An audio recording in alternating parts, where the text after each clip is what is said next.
ngayon, di niya na ako pinapansin. Eh kasi, Nay, marami iniisip si Madam. Yun lang yun. Hindi dahil kay Chef Iris yun. Ikaw pa naman inaasahan ko pagkatapos pati ikaw nagbago na kayong lahat. Nay, Luz, You may be the president, but we're family here. You should rest. is that a command? Yes, rest, ate. Daphne? Salamat. Kailangan niyo po mag-transform ng royal family. It's your time to shine. Di ba nga sabi mo? Parehas tayong stars. Sige na ako. Thank you po talaga, Chef, Kuya George.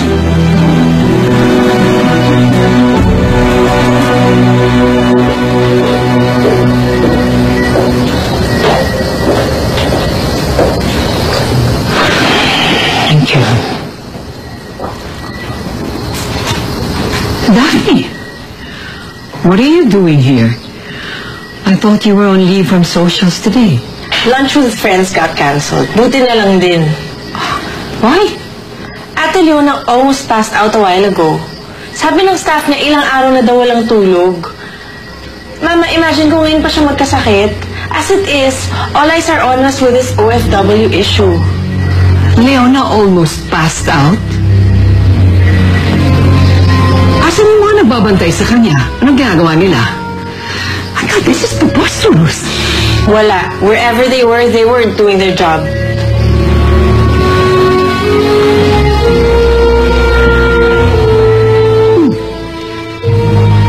What's so funny? Nothing. Thank you. For what? For giving me reason para mawasan yung mga walang silbing tao sa loob ng palasyo. Alam mo, Iha, to get to the Queen Bee, one must first weaken her defenses, destroying her workers. And what better way to do that than to start by taking down her first knife?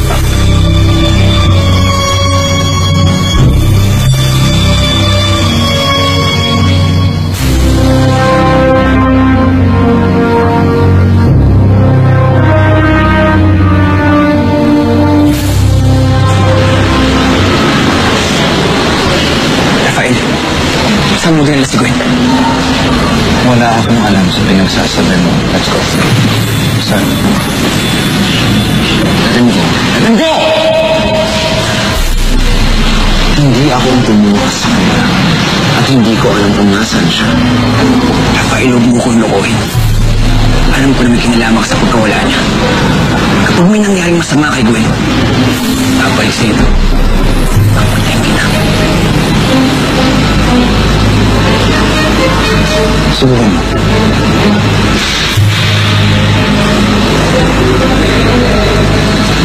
Matapang ka lang kasi may bantay ka. Umiingat ka kung baka isang araw. Diyan po ako.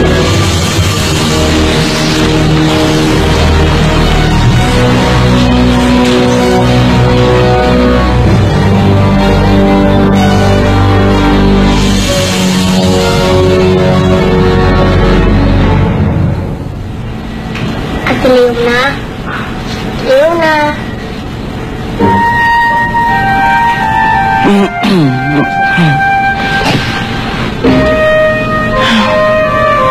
Good morning po, Ate Leona. Sorry po ha. Excited lang po kasi talaga ako eh. Ito po, Ate Leona. Tignan niyo po yung video namin. Ang galing po namin dito. Teka, gaano na ako tagal dito? Anong oras na, Princess? 8 a.m. po, Ate Leona. No.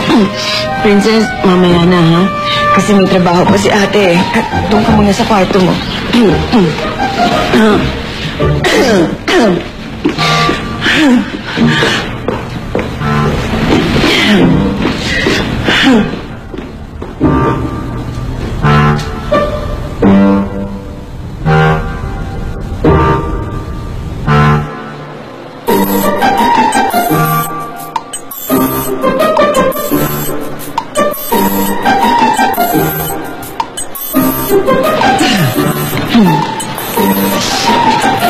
Sorry, I wasn't feeling well.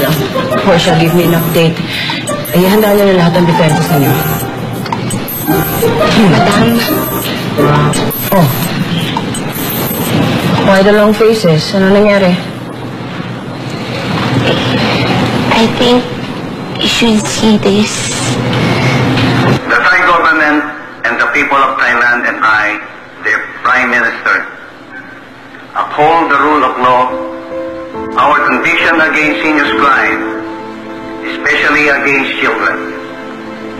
Though it is unfortunate to carry out sentence, we stand by our decision. We find Gina Roque, a Filipino national, guilty of all charges and is set to face penalty for her crimes.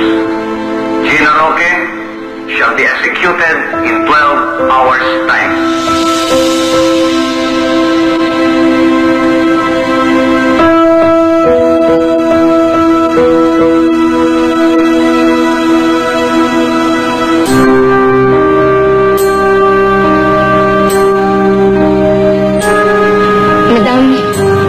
Sa announcement, ang dami pong rally ang nagaganap ngayon sa buong Kamaynilaan.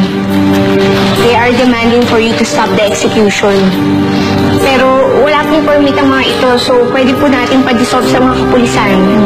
Don't do that. Lalo nang magagalit ang mga tao. Cancel all my appointments and connect me to the Prime Minister as soon as possible.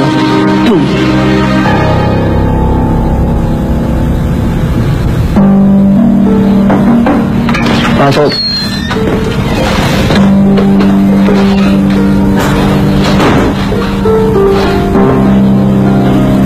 Kasalukuyan tatlong grupo ang nagmamatcha ngayon papunta rito.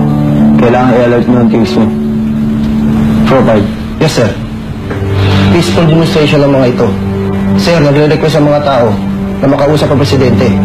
Pinamumunuan po ito ng mga madre, pare at civil society groups. Okay. Sabihan na agad ang Office of the President. Kailangan matawagan ng Kalinay para kontrolado ito. Sir, sa tingin ko, kulang ang measures na ito. Lahat naman nagpaprotesta, kaya pa ang prompt. Sus, pakitang tao lang ang mga yan.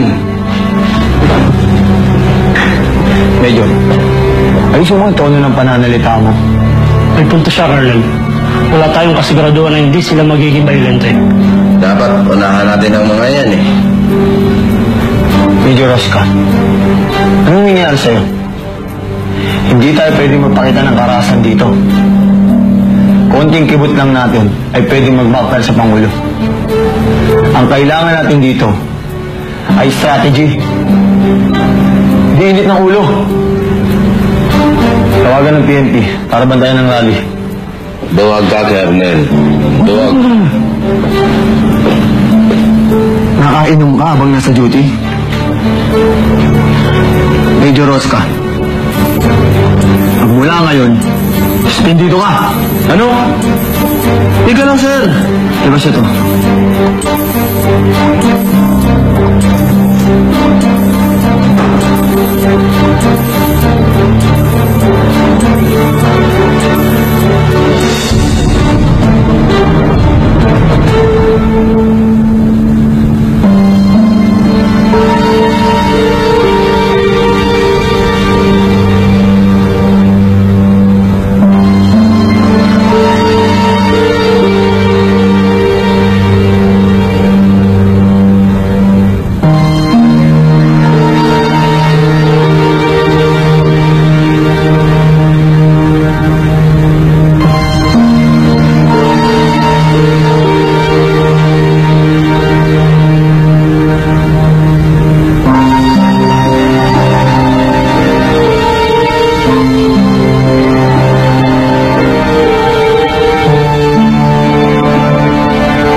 What is our defense, Madam?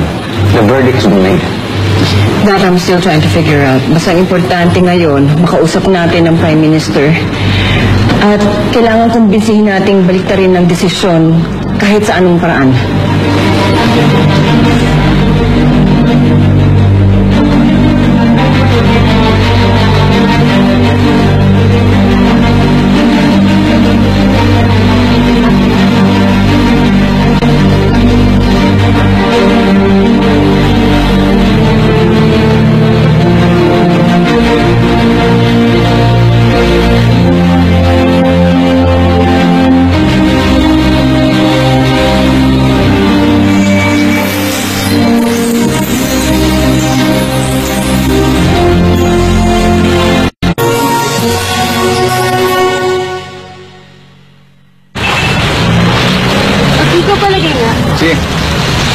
Bukas nga pala kung wala kang gagawin, dito ka na lang para di ka mainit. Sige ba? Maasahan mo ako. Sige. Karen!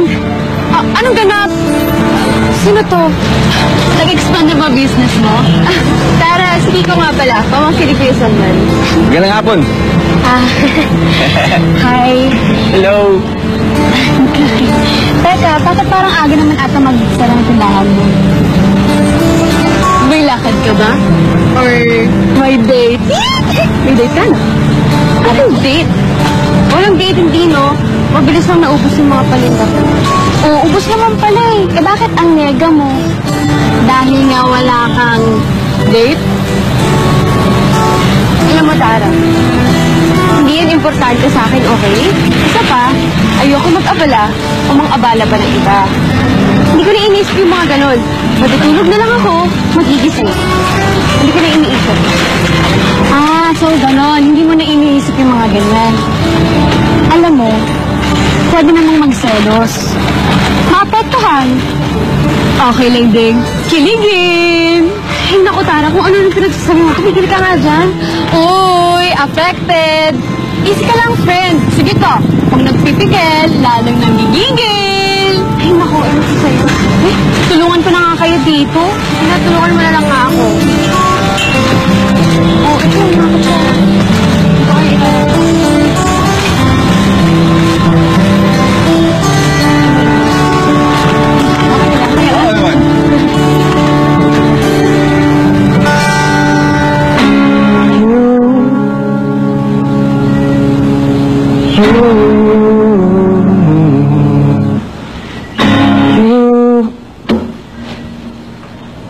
Babalo na ata ako eh.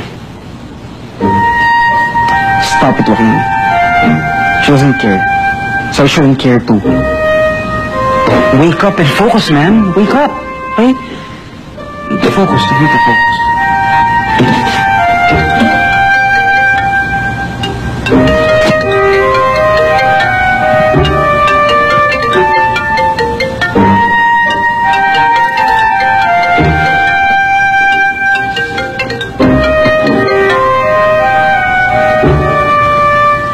Valerie? Hello, Joaquin. Yeah, it's Valerie. What's up? Wala naman. Tumawag lang ako kasi ayoko naman isipin mo na ganun talaga ako nung huli tayo nagkita. Nabigla lang ako nun eh. Ang point ko lang naman, sorry kung nasaktan kita last time. Hindi. Non-date. Alam ko na ngayon, Joaquin. Kasalanan ko. Alam mo, dapat hindi ako nag-expect ng kahit ano eh. So, gusto ko sanang bumawi. Mag-umpisa ulit tayo as friends. Sure. As friends.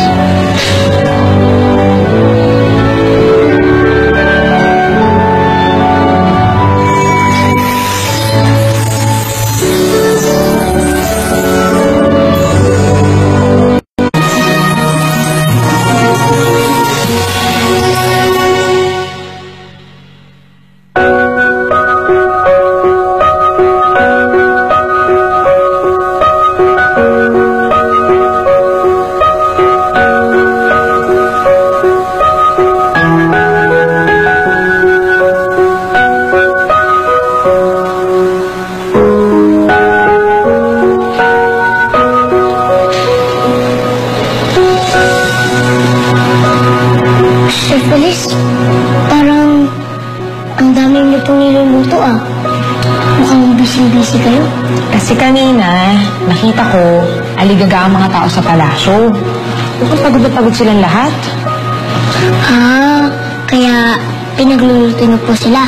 Yes! Deep dish, Chicago-style pizza. Gusto mo tumulong? Sige po. Sige, ganito ang gagawin mo, ha? Yan. Subukan mo. Uy! Princess, hinihinay lang. Hindi tayo boksingero dito. Chefs tayo. Sorry po, Chef. Sige, ulitin mo. Na-excite lang po kasi ako eh. Eh, bata po ba kayo? Mahilig na kayo magluto? Hindi. Mahilig lang akong kumain. Parang ako po. Gano'n naman yun eh. Ginusto ko man maging doktor, wala. Talagang sa dulo, doon din ako nauwi sa pagkain. Ang hilig kasi, hindi pinipilit. Ikaw, anong gusto mo maging paglaki mo? Hindi ko po alam eh. Siguro yung parang po si Ate Leona. Kaso parang mahirap po. Princess, kahit ano man ang pangarap mo, kahit sa palagay mo imposible yun, doon at doon ka rin dadali ng mga paang mo. Parang automatic po. Correct! Teka, iba naman po yung mahilig kumain at magluto. Paano po ba kayo naging chef? Nung bata kasi ako, Princess, pasaway ako. Minsan, hindi ako naisama ng mga magulang ko sa lakad nila. Ayun, nagtampo ako. Naglayas ako, tapos naligaw ako.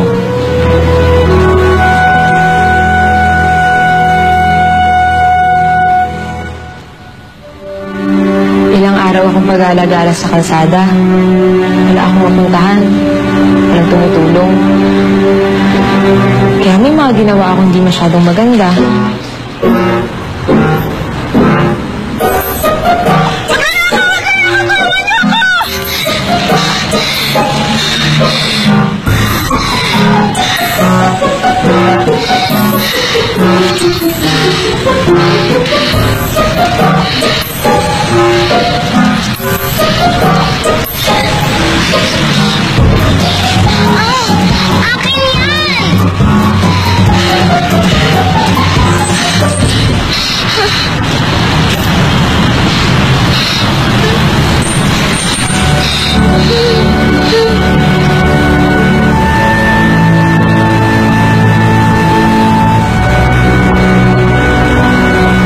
Akala ko, mamamatay na ako sa gutom.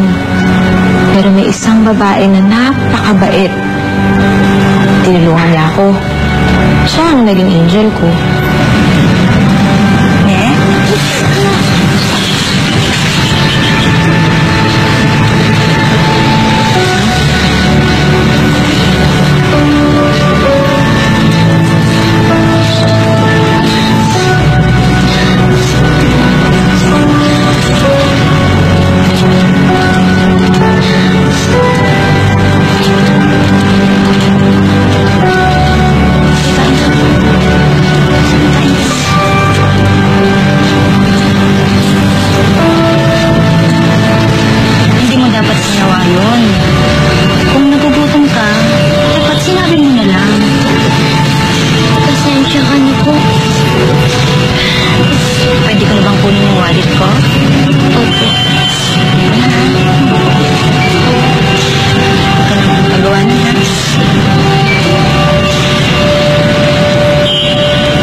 Babaeng yun ang nagligtas ng buhay ko. Hanggang ngayon, hindi pa rin ako nakakatikim ng laing na sarap nun. Pero higit pa ron, ang babaeng yun at ang dala ng pagkain ang nagturo sa akin na kahit kailan walang sapat na rason para gawa ng masama ang kapwa mo. Kapag nanloko ka, kapag nanakit ka, sarili mo lang din ang sinasaktan at niloloko mo. Lahat po yun dahil lang sa laing? Hindi lang yun. Dahil sa simpleng laing na yun, doon ko na-realize kung gaano ka-powerful ang epekto ng pagkain sa isang tao. Kaya ito, nag-chef ako. Nakita niyo po ba yung babaeng yun? Yung angel niyo? Hindi na nga eh. Hindi ko na kasi nakuha yung pangalan na tsaka hindi ko na maalala yung itsura na. Pero kung makikita ko siya ulit, yayakapin ko siya ng sobrang higpit. At magpapasalamat ako sa kanya ng wagas. Kasi kung hindi dahil sa kanya, baka wala ako ngayon dito. Ang bait niyo naman po.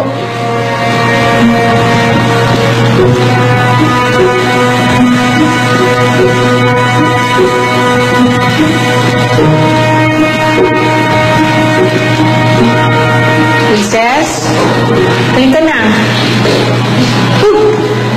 Bakit mukha ka nispason? Ano nangyari sa'yo, ha? Sorry po. Ay, naku.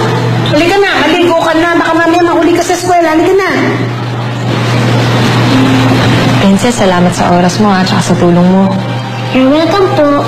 Thank you, Chef. Bye, Chef. Bye! Halika na. Tumis-tumis mo. Yun ang hirap talaga pag kami kasama kang batang isip, eh.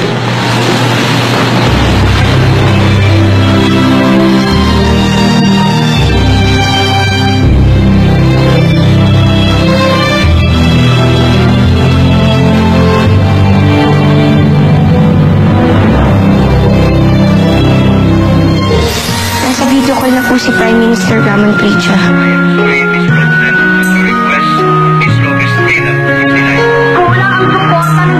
Ang dami ng problema na walang solusyon. Ayaw naman makinig sa akin ng kausap ko.